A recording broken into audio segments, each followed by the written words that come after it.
Hey everyone, welcome to JEE Grind Series. So this is the part 2 of motion in 1D. So let's get revised. So हमें क्या करना है, हमें पता है अगर हमारे पास कुछ इक्वेशन होती है मोशन इन 1D में यूनिफॉर्म, अगर हमारे पास यूनिफॉर्म एक्सेलरेशन है तो वो क्या होती है, v equals to u plus A T and s equals to U T plus half A T square, v square equals to u square plus 2as. And okay, these three equations are here. V, U, A and S are vectors, so of course be careful about sign में ही put करना value. और एक और होता है S N second में जो डिस्प्लेसमेंट होता है एस एन इक्वल्स टू, वो क्या होता है, u plus A by two upon में 2n-1. ठीक है, एन सेकेंड में जो डिस्प्लेसमेंट होता है उसका फॉर्मूला क्या होता है, u plus A by two upon 2n minus multiply by 2n-1. ठीक है, तो ये कुछ इक्वेशन होती है जिससे हम हमारे क्वेश्चन में यूज़ करके हम वी यू और ए की इनकी वैल्यू फाइंड आउट कर सकते हैं. ठीक है, तो मे भी तुम्हें कुछ ना कुछ कंडीशन दे रखी हो, जैसे अगर तुम्हें यहाँ पे इनिशियल वेलोसिटी 0 दे रखी होगी तो तुम्हारे पास टाइम का, तो तुम direct v equals to time equals to V upon में ए से निकाल सकते हो, राइट. अगर तुम्हें यहाँ पे भी इस तरीके से तुम डिस्प्लेसमेंट निकाल सकते हो, हाफ ए टी स्क्वायर, अगर यू इक्वल्स टू 0 है तो बेसिकली डिफरेंट कंडीशन होगी और तुम्हें उसे फॉलो करके क्वेश्चन को सॉल्व करना होगा. ओके सो नाउ हम क्या देखते हैं, हम एक कॉन्सेप्ट सीख लेते हैं कि मान लो कि मैंने स्टोन को, किसी भी स्टोन को यू स्पीड से ऊपर फेंका, तो वो कुछ इस तरीके से ऊपर जाके एक मैक्सिमम हाइट लेके अचीव करके फिर वापस नीचे आएगा, राइट. यही होगा. तो हमें अगर यहाँ पे हाइट और इसकी यहाँ पे वेलोसिटी क्या होगी ये सब फाइंड आउट करना है, तो वो हमें आना चाहिए. तो वो कैसे निकालेंगे, सबसे पहले तो अगर इसमें टाइम ऑफ एसेंट का फॉर्मूला मीन्स इसको ऊपर जाने में कितना टाइम लगेगा, टाइम ऑफ एसेंट. बेसिकली इसको हम क्या बोलते हैं, मोशन अंडर ग्रेविटी.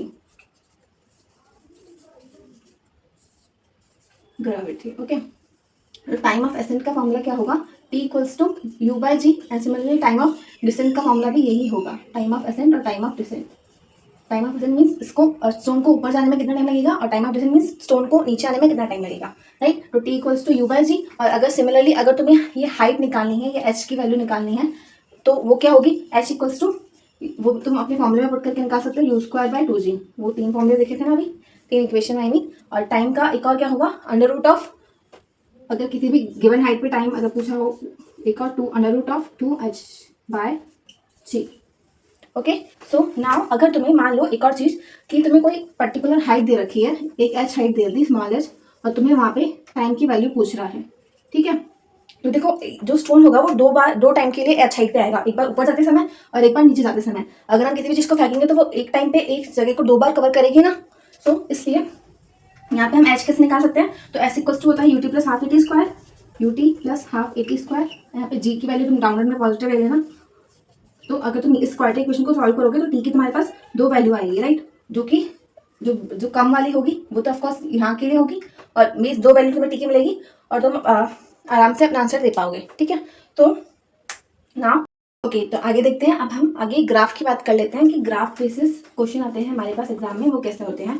तो फिर सबसे पहले तो तुम ग्राफ का बेसिक्स तुम्हें रिवाइज कर लो. वो क्या होगा, जो अगर कोई भी तुम्हें ग्राफ दे रखा है मान लो, तो उसमें जो एरिया अंडर द कर्व होगा, वो तो इंटीग्रेशन से निकलेगा. एरिया अंडर द कर्व होगा इंटीग्रेशन टिल, मान लो यहाँ से यहाँ तक का निकालना है, ए से बी तक का. और ये हमारा एक्स है, ये हमारा वाई है. ठीक है. सो ना अगर तुम्हें यहाँ की स्लोप निकालनी है तो वो किसका होगा, स्लोप क्या होगा हमारा, by d y by d x. Means तुम्हें d y by d x equals to क्या होता है, tan theta, right. This revision है ना. सो मीन्स इस अगर यहाँ पे तुम इसका डायरेक्शन निकाल सकते हो, इस डेरिवेटिव निकाल सकते हो इस पॉइंट पे, तो तुम्हें स्लोप मिल जाएगी, राइट. ना हम बात कर लेते हैं कि अगर मान लो कि तुम्हें एक्स वर्सेस टी का ग्राफ गिवन है क्वेश्चन में, तो उसमें जो एक्स वर्सेस टी का ग्राफ गिवन है तो उसमें जो एरिया अंडर द कर्व होगा वो क्या दिखाएगा, और जो dx उसका स्लोप होगा वो क्या दिखाएगा. तो dx बाई dt तो यहाँ पे वेलोसिटी दिखाएगा. मीन्स अगर तुम्हें area under x versus T का ग्राफ गिवन है और तुम्हें क्वेश्चन में वेलोसिटी निकालने को बोल रहा है तो तुम निकाल सकते हो, राइट. और जो मान लो अब अगर तुम्हें यहाँ पे एक्स वर्सेस टी के साथ अगर तुम्हें v वर्सेस टी का ग्राफ गिवन है, तो सिमिलरली यहाँ पे भी अगर तुम dv बाई dt करोगे तो तुम्हें एक्सेलरेशन मिल जाएगा, करेक्ट. और अगर तुम्हें और कैसे ग्राफ गिवन हो सकते हैं, अगर तुम्हें यहाँ पे जो एरिया अंडर द कर्व होगा v dt, वो किसके इक्वल हो जाएगा, v dt इक्वल किसके हो जाएगा, तुम्हारे डिस्प्लेसमेंट या फिर डिस्टेंस के इक्वल हो जाएगा, राइट. और अगर तुम्हें मान लो एक्सेलरेशन और टाइम का ग्राफ गिवन है तो इसमें भी अगर तुम एरिया अंडर द कर्व निकालोगे तो वो किसके इक्वल हो जाएगा, वेलोसिटी के, राइट। तो ऐसे ऐसे डिफरेंट, ठीक है, जैसे कि तुम्हें यहाँ से वेलोसिटी निकल जाएगी, ठीक है। अगर जैसे और कैसे हो सकता है, तुम्हें मान लो तुम्हें v वर्सेस x का ग्राफ दे रखा है, तो v वर्सेस x का ग्राफ दे रखा होगा तो उसमें जो तुम्हारा स्लोप होगा dv/dx वो किसके इक्वल हो जाएगा, dv/dx। तो हमें, क्योंकि हमने देखा था a इक्वल्स टू क्या आया था हमारा, v dv/dx, a equals to क्या होता है हमारा, v dv/dx। तो यहाँ पे dv/dx इक्वल्स टू क्या हो जाएगा, a/v के। तो यानी कि यहाँ पे जो स्लोप होगा वो किसको दिखाएगा, a/v को दिखाएगा, ठीक है। सिमिलरली तुम और भी केस तुम्हें गिवन हो सकते हैं, ठीक है। और एक और चीज़ कि अगर मान लो तुम्हें कोई ग्राफ गिवन है और उसमें अगर तुम्हें जो वेक्टर वाली चीज़ें हैं अगर वो चीज़ें ऊपर ऊपर हैं तो वो चीज़ें तो तुम्हें, मान लो तुम्हें किसका ग्राफ गिवन है, तुम्हें ग्राफ गिवन है v वर्सेस t का, राइट। और तुम्हें इस तरीके से गिवन है, मान लो अगर तुम्हें डिस्प्लेसमेंट निकालना है तो तुम्हें उसके लिए क्या करना होगा, जो एरिया अंडर द कर्व निकालोगे तो ऊपर वाला तो पॉजिटिव हो जाएगा और नीचे वाला नेगेटिव, तो टोटल जो एरिया आएगा वो जीरो आ जाएगा, राइट। मीन्स डिस्प्लेसमेंट जीरो आ जाएगा। और अगर डिस्टेंस होगा तो वो तुम्हें दोनों ही पॉजिटिव लेने होंगे, राइट। एरिया ए और एरिया बी को तुम्हें दोनों को ऐड करना होगा, राइट, ठीक है। तो इस तरीके से अगर तुम्हें एग्जाम में क्वेश्चन आएंगे तो तुम वो कर लोगे। अब हम कुछ एग्जांपल्स देख लेते हैं, क्वेश्चन देख सकते हो यहाँ पे। A gas balloon is going up with constant velocity of 10 metre per second. Okay, तो एक गैस बलून तुम्हारा ऊपर जा रहा है 10 मीटर पर सेकेंड स्क्वायर से, 10 मीटर पर सेकेंड से। सो अगर तुम्हारा gas balloon u equals to 10 metre per second से ऊपर जा रहा है, सो नाउ आगे कह रहा है when the balloon reach a height of 75 metre. जब बलून 75 मीटर की हाइट पे पहुंच जाता है तो a stone is drop from it. तो इसमें से एक स्टोन को उसने बलून में से निकाला गया, ठीक है। तो stone is drop means stone को फेंका गया, तो मीन्स अब स्टोन को फेंका गया तो वो स्टोन की जो बलून की वेलोसिटी होगी वो स्टोन को मिल जाएगी, राइट। कुछ स्टोन ऐसे ऊपर जाके फिर नीचे अंडर मोशन ऑफ ग्रेविटी करेगा, राइट। तो स्टोन की वेलोसिटी कितनी हो जाएगी, 10 ही होगी, 10, ठीक है। And balloons keep moving up with the same velocity. The height of the balloon when the stone hits the ground. तो पूछ रहा है जब ये स्टोन नीचे आ जाएगा ग्राउंड पे तब जो बलून, हमारा बलून तो ऊपर ही जा रहा है ना, तो ये जो बलून है वो कौन सी हाइट तक पहुंच गया होगा, ठीक, कितनी हाइट तक पहुंच गया होगा, तो निकाल लेते हैं। तो सबसे पहले तो हमें क्या पता है, यहाँ पे हमें हमारा एक्सेलरेशन जी हो ही रहा होगा, नीचे लग ही रहा होगा। तो कैसे निकालेंगे, हमें पता है जो यहाँ पे जो हमारे पास क्या है, हमारे पास s की वैल्यू पता है, राइट। तो वो क्या होगी, s equals to ut plus half at square which is g। हम नीचे वाली चीज़ को हम नेगेटिव लेके चल देते हैं। So means upper direction positive है, ठीक है। तो u की वैल्यू कितनी है, 10 और s की है हमारी 75। नीचे वाली चीज़ नेगेटिव है तो s की वैल्यू नेगेटिव में लिखनी पड़ेगी। u की वैल्यू हमारी 10 है, 10 तो हमें निकालना ही है, माइनस का g विच इज 10 रख के हम माइनस का 5t स्क्वायर आ जाएगा। तो अब इसको सॉल्व कर लेते हैं, 5t स्क्वायर माइनस का 10t प्लस का 75 इक्वल्स टू 0। तो इसको 5 से डिवाइड कर लेते हैं, t स्क्वायर माइनस का 2t प्लस का 1 प्लस का 15।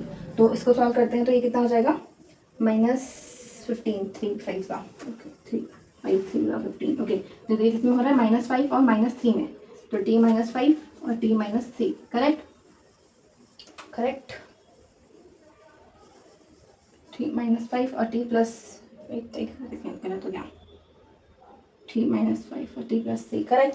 तो यहाँ से क्या होगा तुम्हें, t -5 प्लस 3, यहाँ से तुम्हें t की दो वैल्यू मिल रही है, t इक्वल्स टू 5 और t इक्वल्स टू एक नेगेटिव मिल रही है तो उसको तो छोड़ो, t इक्वल्स टू 5 हमारे पास वैल्यू आ गई। मीन्स 5 सेकंड में ये स्टोन नीचे ग्राउंड को हिट कर जाएगा। अब हमें निकालना है कि 5 सेकंड में वो बलून तो ऊपर ही आ रहा था ना, 5 सेकंड में वो बलून कितना ऊपर गया, तो कितना कैसे निकालेंगे, of course s equals to u हमारा क्या है, हमें पता है v इक्वल्स टू हमारा बलून कितना ऊपर गया, राइट। तो वो कितना हो जाएगा, 5 मल्टीप्लाई बाय 10, क्योंकि हमारी वेलोसिटी 10 है तो विच इज़ 50, मीन्स 50 ऊपर चला गया। तो हमें पूछ रहा है टोटल हाइट कितनी हो जाएगी, 75 plus 50 which is equals to 125, correct. तो हमारा आंसर आ गया 125 मीटर, ठीक है।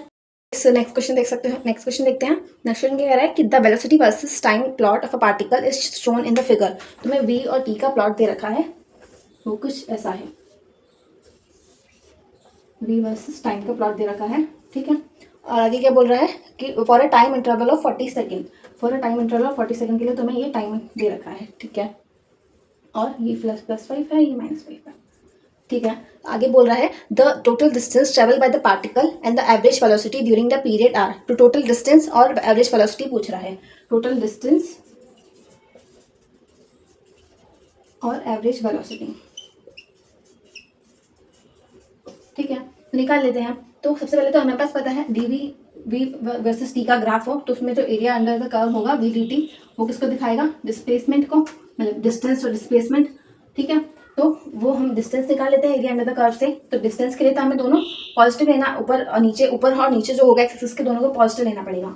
तो एरिया अंडर द कर्व क्या हो जाएगा इसका, half multiply by this is 20, altitude 5, तो ये प्लस नीचे वाला भी सेम ही है, हाफ मल्टीप्लाई बाय 20, ये हो जाएगा 5, तो कितना हो गया 50 + 50 100।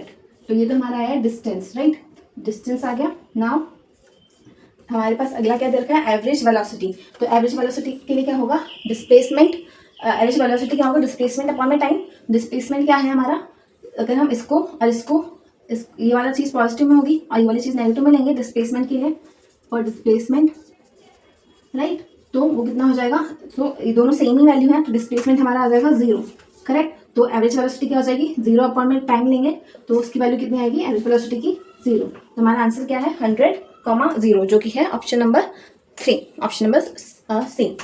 Okay, so now next question देखते हैं। Okay, so one more question of JEE Main. तो क्वेश्चन क्या कह रहा है, from 18 metre height above the ground a ball is dropped from rest. 18 metre height से एक बॉल को हमने गिराया, राइट, 18 मीटर हाइट से हमने एक बॉल को रेस्ट से गिराया, ठीक है। The height about the ground at which the magnitude of velocity equals to the magnitude of acceleration. Means एक ऐसी हाइट बता दो जहाँ पे वेलोसिटी हमारे एक्सेलरेशन के इक्वल है, okay, equal to the magnitude of acceleration to the gravity, okay. So इतना क्वेश्चन में यही गिवन है, राइट। तो अब हमें क्या बोल रहा है कि यहाँ से ये हमारे ग्राउंड है, ओके। सो यहाँ से हमारा हमने एक बॉल को गिराया रेस्ट से, right, ball dropped from rest, यानी u इक्वल्स टू 0 है, और हमें वो हाइट फाइंड करनी है, हमें the height about the ground, हमें वो हाइट अबाउट द ग्राउंड, वो हाइट फाइंड करनी है जहाँ पे वेलोसिटी इक्वल्स टू ग्रेविटी हो रहा है, ठीक है। तो हम क्या करते हैं, हम यहाँ पे पहले वेलोसिटी हमें पता है, तो हम यहाँ पे हम ये वाली हाइट निकाल सकते हैं, राइट। कैसे, हमें पता है v² equals to u² + 2gs 2as, correct. तो यहाँ पे क्या है, v² की वैल्यू क्या है, g के इक्वल, g², u² की वैल्यू 0 है, 2 एक्सेलरेशन तो हमारा g है ही, और s हमारे फाइंड आउट करना है। तो s इक्वल्स टू क्या हो जाएगा, g/2, ओके। तो यहाँ पे जो एक्सेलरेशन की वैल्यू, s की वैल्यू आ गई हमारी 5, क्या 5 इक्वल 5 मीटर, यानी ये वैल्यू हमारी 5 है। दैट मीन्स ये h हमारी कितना हो जाएगा, 18 - 5, जो कि हो जाएगा 18 - 5, जो कि हमारा हो जाएगा 13, यानी हमारा आंसर आ चुका है 13। हाइट अबाउट द ग्राउंड ही पूछा था, the height about the ground which, okay. तो हमारा आंसर आ चुका है 13 metre, 13 is our answer. Okay, so this is for today's session. Thanks for watching. We will meet in our next session. Till then, keep learning, keep growing. Bye bye.